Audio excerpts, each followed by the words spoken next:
here I am giving the concept of output process.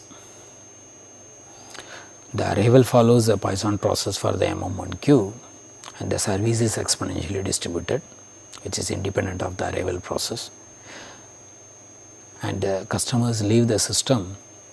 Now the question is, what is the distribution of the departure process? That means what is the inter-departure time? After first customer leaves, how much time it takes for the second customer leave the system, then the third customer, how much time it takes for the inter-departure time, and therefore what is the distribution of the departure process? That is given by the Burke's theorem. The output of a Poisson input queue with a single channel having exponential service time and in steady state must be a Poisson with the same rate as the input. So, whenever you have a system in which the arrival follows a Poisson, and whenever the system has a single channel and the service time is exponentially distributed, in a longer run the departure process is also going to be a Poisson process, and the rate will be the same rate as the arrival process. So, this can be proved, but here I am giving the interpretation using the time reverse process, because in a steady state this model is going to satisfy the time reverse model. Therefore, the stationary distribution exists, and if you make this MM1 queuing model, the underlying birth death process satisfies a time reversibility equation. Therefore, using the time reverse you can conclude the departure process, you can reverse it, and that is going to be independent of the arrival process, and this is also going to be again Poisson process. So, using the time reverse concept, one can prove the departure process is independent of the arrival process, and the departure process is also Poisson process with the same rate as the arrival rate. And even though I said it is a single channel having exponential service time, and this is valid for MM1 queue, the multi-server Markovian queue, as well as a infinite server Markovian queue also. So, all those models can be combined with the single channel having exponential service time. Whether it is a single server or multi-server or infinite server, this result holds good. And the next result is the number of customers in the queue is independent of the departure process prior to it. That also satisfies. Now we are giving the time dependent solution of a MM1 queue. There are many more methods to find out the time dependent solution for a MM1 queue. It started with the spectral method and the combinatorial method, and also the difference equation method. Like that, there are many more methods in the literature to find out the time dependent solution, and here I am presenting the time dependent solution by P.R. Parthasarathi, and this work is appeared in the Advanced Applied Probability volume number 19, 1987. So, in this paper he has considered the system of differential equation, that is nothing but the forward Kolmogorov equation, and making a simple function Qn of t, that is a difference of pi n's with the multiplication e power lambda plus mu of t. So, once you use this definition, once you convert this system of difference equation with the Qn of t by making a proper generating function, that is of the form n is equal to minus infinity to infinity Qn of t times s power n. Therefore, this is sort of a generating function in terms of Qn of t, where Qn of t is for n is equal to 1 to infinity, this is of difference of mu times pi n minus lambda times pi n minus 1 multiplication e power this function, and for n is equal to 0, minus 1, 2 and so on 0. Therefore, you have a generating function. So, you can convert the whole differential equation in terms of pi n into the one partial differential equation. With the initial condition also changes, because if you assume that I customers in the system at time 0, and this is going to be initial condition for function h of s comma t at t equal to 0. So, now the question is you have to solve this equation with this initial condition, this PDE using this initial condition.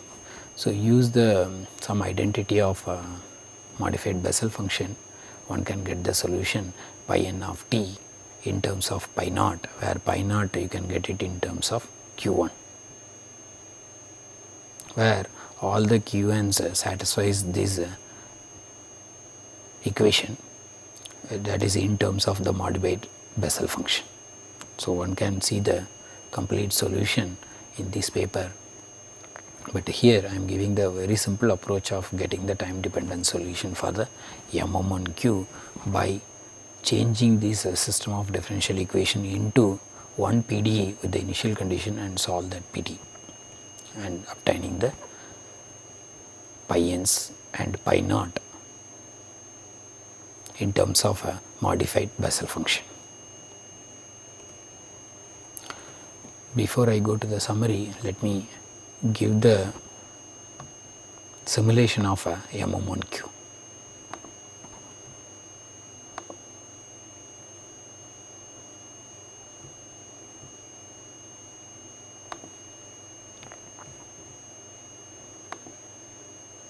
So, this is a queuing network modeling lab.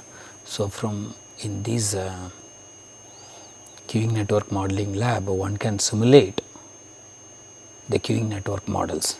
So, for in this I am going to explain how to simulate the MM1Q, and the first experiment that is nothing but live simulation of a MM1Q single server, as well as you can simulate a multi-server queue model, and you can go for the infinite server model also. So, here I am simulating the MM1 queuing model. So, to simulate the MM1 queuing model, you need the information about the inter-arrival time, that is exponential distribution. You need a parameter lambda, the value of lambda, as well as you need a value of mu, that mu is nothing but the service rate. So, suppose you supply the arrival rate, suppose the arrival rate is 2 and the departure rate is 5, and the number of servers is a MM1Q, therefore, it is already 1 is placed, it is the number of servers. So, you can start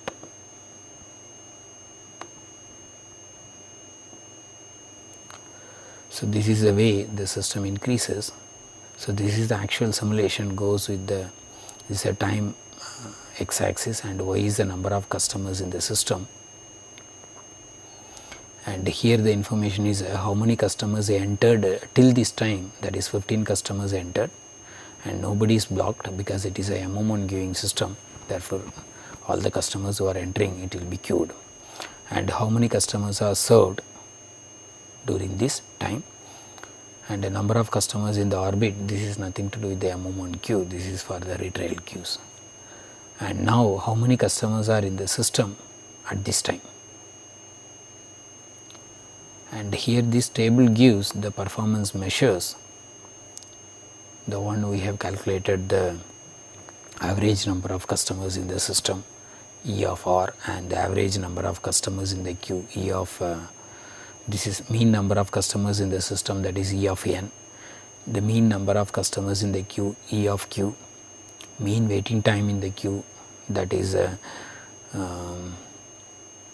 mean waiting time, that is E w, mean sojourn time in the system, sojourn time, spending time or response time, all are the same. The mean sojourn time in the system is nothing but E of R. So, this is nothing but the E of R, this is nothing but E of W, this is nothing but E of Q, and this is nothing but the E of N, and the utilization is nothing but what is the probability that the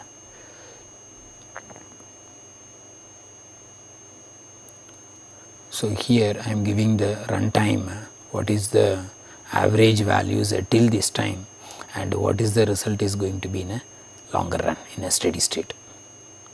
And the blocking probability is here 0 because the system is a infinite capacity model, therefore there is no one blocked, therefore the blocking probability is 0.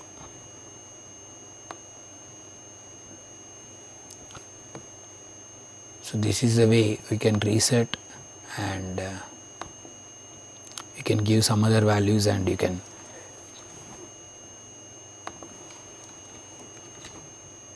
start again and you get the another simulation also, and initially it gives the fixed steady state results in the steady state theoretical result, and the runtime is nothing but what is the result for the over the time. With this let me complete the simulation. So in the summary,